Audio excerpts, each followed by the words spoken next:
Before them stood a golden cage, imprisoning the most terrifying army in human history. Their limbs were not only shackled, their spirits sealed, but even their mouths were embedded with divine steel forged from ancient cloud iron. Yet, despite enduring for tens of thousands of years, this army remained immortal and indestructible, and they were the Titans, the very beings that even the gods feared, including Zeus himself. Legend has it that at the dawn of humanity, a cataclysmic war broke out in the heavens, ending with the Olympian gods, led by Zeus, emerging victorious. The defeated Titans, however, were imprisoned in the dark abyss of hell, condemned to never rise again, until billions of years later, a masked man wielding the Eperos divine bow suddenly appeared. With divine power, he destroyed the cage that bound the Titans, signaling the reignition of the war between the gods and the rise of the darkest time for humankind. As the awakening of the Titans was sensed, 5 holy lights descended from the sky. These were the gods of Mount Olympus, led by Zeus, confronting their ancient enemies. A massive battle was imminent. Poseidon,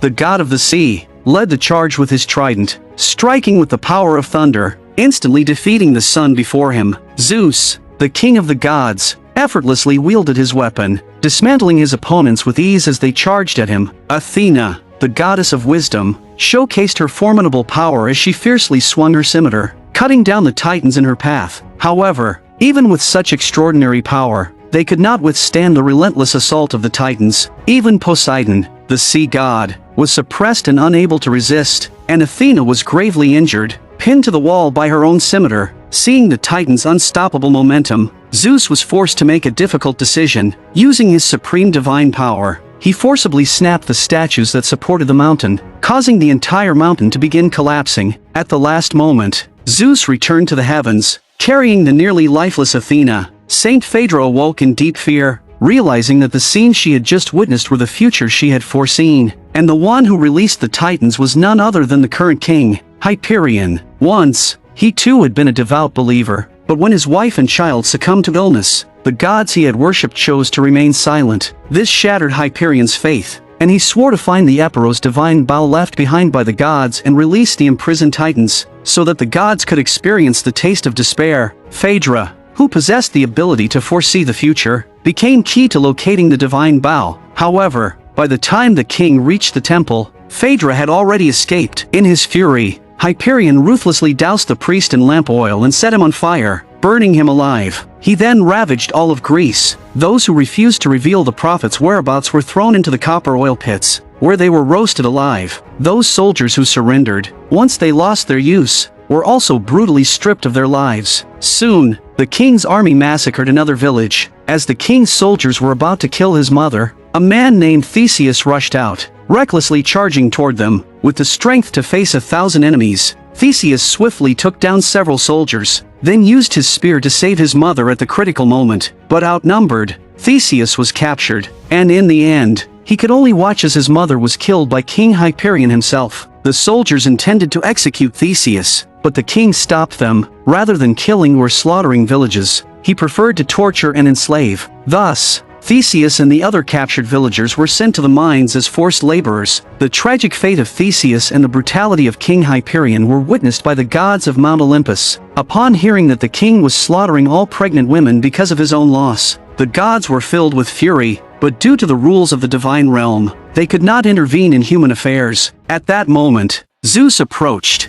and the gods asked if he could show mercy and intervene to save the innocent people. Surprisingly, Zeus refused once more, stating, "We cannot interfere in human affairs. We must trust humanity." Though Zeus appeared calm on the surface, inside, he was anxious. But now that the words had been spoken, he could only hope for Theseus to stop the king's conspiracy in time. What Zeus did not know was that after witnessing his mother's death, Theseus had completely collapsed. He was then shackled and sent to the mines, where the dual torment of body and mind nearly cost him his life. Fortunately, he met the person who was destined to change his fate. Meanwhile, in his quest for the Eperos divine bow, King Hyperion had nearly destroyed all the temples. In the end, the remaining goddesses could not escape, and were captured and imprisoned. Since the king could not yet determine which of them was the prophet, the priestesses' lives were spared for the time being. But while out fetching water, Phaedra accidentally bumped into the unconscious Theseus. Her face changed drastically. With her prophetic abilities, Phaedra sensed that this man would soon save the 3 realms. Taking advantage of the guard's distraction,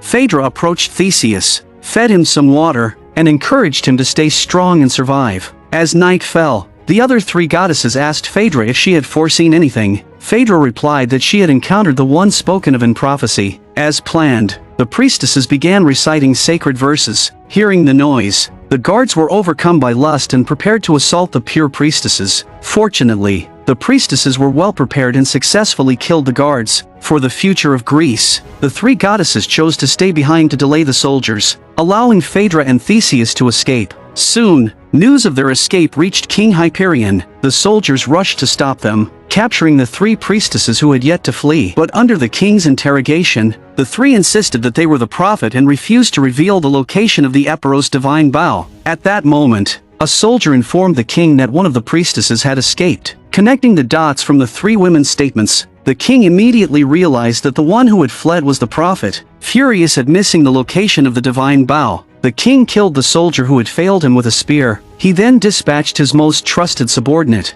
Mondragon, to capture the prophet and bring her back. Meanwhile, Theseus and the others, unaware of the danger drawing near, hid in a cliff near the Black Sea, searching for a way to escape. Just then, a merchant ship sailed across the sea, seemingly heading south. The other laborers appeared indifferent, as where they went didn't matter to them, but Phaedra disagreed, feeling that since she could foresee the future, the gods must have a task for her. Theseus, too, refused to go south. He decided to seize the ship and head north to Hyperion's temple camp to avenge his mother's tragic death. Though the other laborers were skeptical, they joined Theseus' cause, believing it would increase their chances of survival. However, they did not expect that many soldiers had already been ambushed aboard the merchant ship. Meanwhile, on Mount Olympus, Athena and her brother Hephaestus were watching Theseus' every move. Seeing that the group was surrounded by soldiers, the siblings could no longer remain passive. Since it was at sea, they called upon Poseidon to act, promising to plead for him later. Poseidon, who already disliked Zeus' indifference, was further persuaded by the siblings' support. He immediately leaped from the heavens into the sea. With Poseidon's trident, a massive wave surged toward the merchant ship.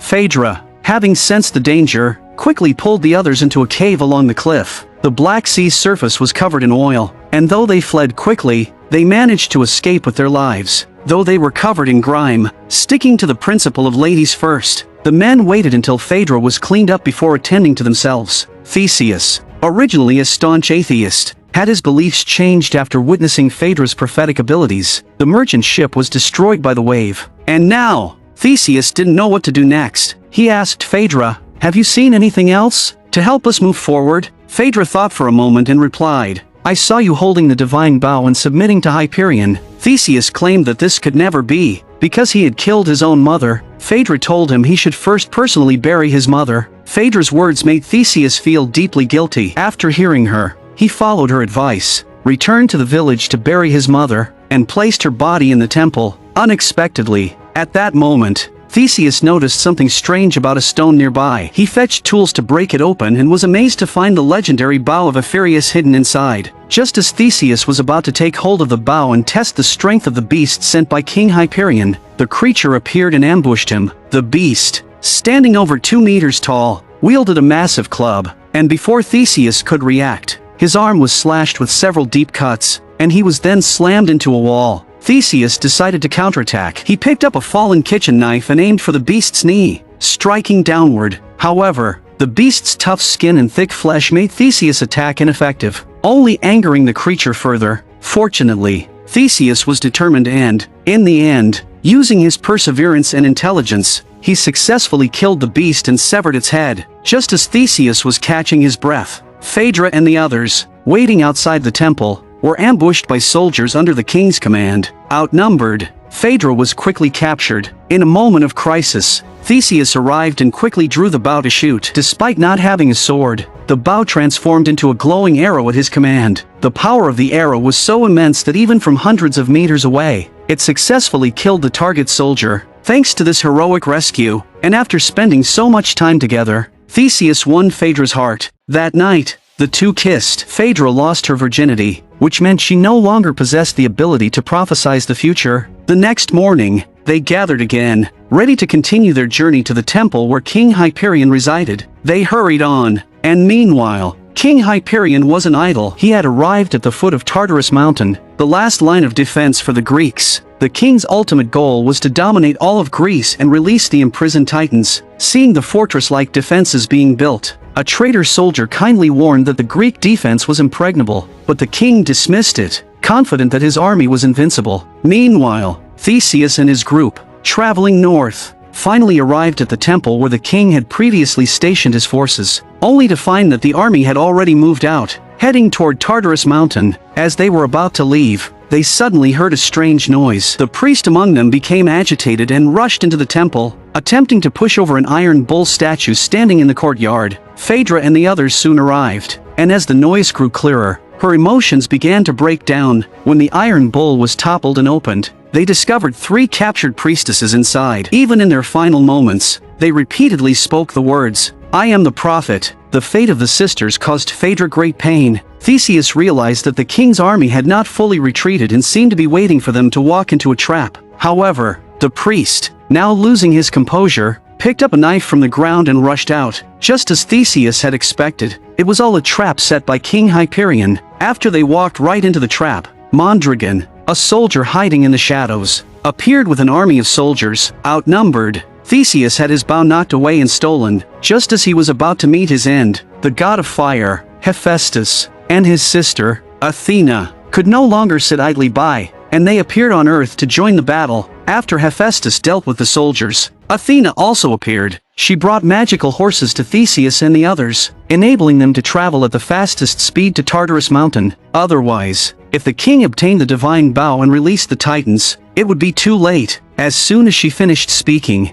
Zeus appeared on Earth. Having learned of the siblings' actions, seeing Zeus' angered expression, Athena immediately knelt and begged for forgiveness, while Hephaestus was unbothered, admitting that he did nothing wrong. In order to set an example, Zeus grabbed his flame whip and killed his own son. Before leaving, Zeus, with some anger, told Theseus that no gods would help them, but he trusted him not to disappoint him. With the help of Athena's magical horses, Theseus and his group quickly reached the base of the Tartarus wall and met with their leader, Helios. Under Helios' guidance, Theseus and Phaedra met the Greek king. However, when they revealed King Hyperion's conspiracy to the Greek king, the king didn't believe them and even planned to make peace with Hyperion. The Greek king's attitude was shaped not only by his atheism but also by his disdain for Theseus' background, believing that a bastard could not be trusted. Seeing that the situation had reached this point, Theseus no longer cared about hierarchy and immediately began to argue with the Greek king. Meanwhile, King Hyperion had obtained the long-desired divine bow and learned about the descent of the gods. To prevent the soldiers from losing morale, the king killed the soldier who knew of this. He then summoned the traitor soldiers who had previously joined him,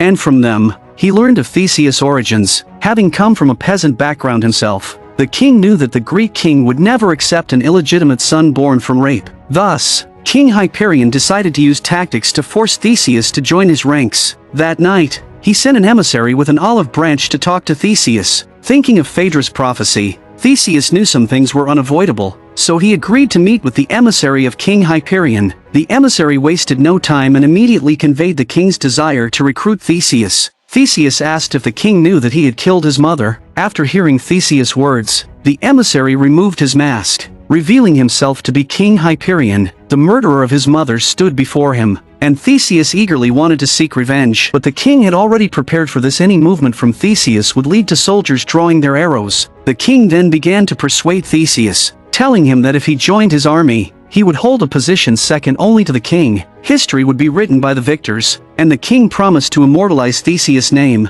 However, faced with the choice of avenging his mother or gaining power, Theseus chose the former. The failure of their negotiations meant that a great battle was about to break out. The battle between Theseus and King Hyperion, the Titans and the Olympians, would leave only 2 winners. Everyone would fight with all their strength, and the battlefield would be drenched in blood. Theseus knew exactly what this battle represented. Upon returning, he ordered the gates to be locked. Helios was hesitant, as the Greek king was right there and had always supported peace. Just then, King Hyperion made a throat-cutting gesture. Theseus immediately thought of his mother and, disregarding the king's wishes, forcefully broke the chains of the gate. But after a moment of reflection, Theseus began to doubt himself, not because he rejected King Hyperion's offer, but because he feared failing the task that Zeus had entrusted to him, Phaedra comforted him after hearing his concerns. Soon, night faded and daylight broke, but the sky seemed unnaturally yellow, as if foretelling something important. King Hyperion and his millions of soldiers had already set up camp outside the city gates, and a great battle was about to begin. The tyrant, holding the divine bow of Apherius, drew it before 100,000 soldiers, charging it with power, and fired an arrow glowing with holy light, breaking the previously impregnable city gates. With that single shot,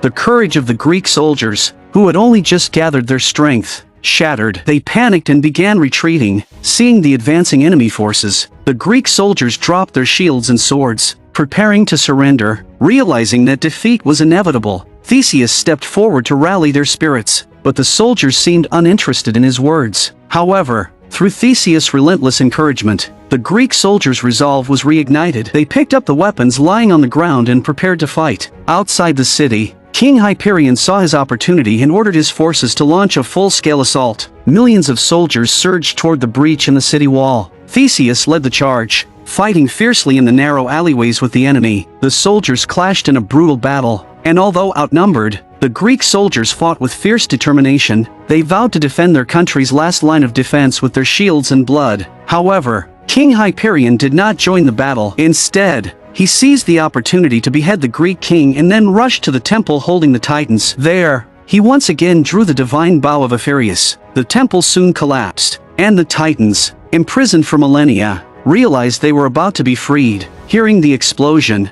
Theseus quickly joined Helios, and the two rushed to the mountain to confront the Titans. They soon broke through the enemy lines and entered the cave where the Titans were imprisoned. They discovered several towering stone statues over 100 meters tall, with King Hyperion standing directly beneath them. The two quickly ran over to stop him, but they were too late. Phaedra's foresight came true. With a powerful shockwave, everyone was knocked unconscious, and the Titan, who had been imprisoned for billions of years, was finally freed. When Theseus woke up, King Hyperion was nowhere to be found. Someone had snatched the divine bow from the king's hand. Just as they were about to hand the bow to Theseus, the recently freed Titans suddenly surrounded them. Even with the divine bow in hand, he was no match for the Titans. Once again, Theseus felt helpless, watching as the ruthless Titans hacked the already wounded Helios to death with wild axes. As the Titans were about to escape from Tartarus Mountain, a beam of holy light suddenly descended from the sky. Zeus had finally arrived with the Olympian gods to eliminate the Titans, each of them clad in golden armor, their eyes filled with determination and confidence. Originally,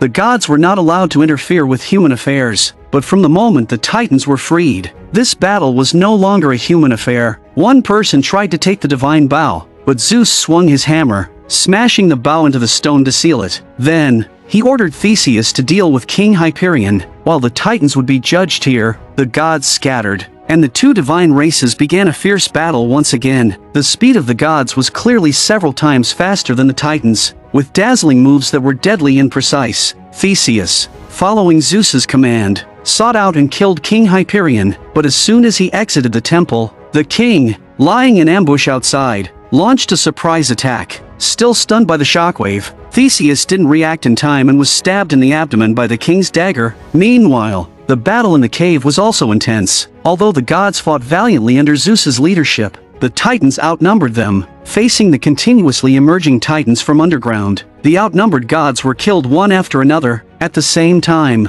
Theseus and King Hyperion would face their final showdown. Though Theseus had been stabbed several times in the abdomen, he didn't give up. His thirst for vengeance fueled him as he ignored the pain and jumped back to his feet. King Hyperion thought victory was assured, but he hadn't expected Theseus to suddenly unleash such powerful strength. After a struggle, Theseus, seizing the moment when the king was distracted, secretly hid a shard in his hand. When the king came closer, Theseus drove the shard into his foot, then grabbed the dagger and stabbed it into the king's body. With the king's death, full of unwillingness in his eyes, Theseus finally avenged his mother's death. On Zeus's side, things were not going well. Although the gods had magnificent skills, the disparity in strength between the two sides was too great. Faced with the continuous siege by the Titans, even Athena met a tragic end at the hands of the Titans. Watching his children die, Zeus's heart was filled with immense grief. No matter what, he couldn't allow the Titans to escape Tartarus, but fighting alone was no longer an option. So,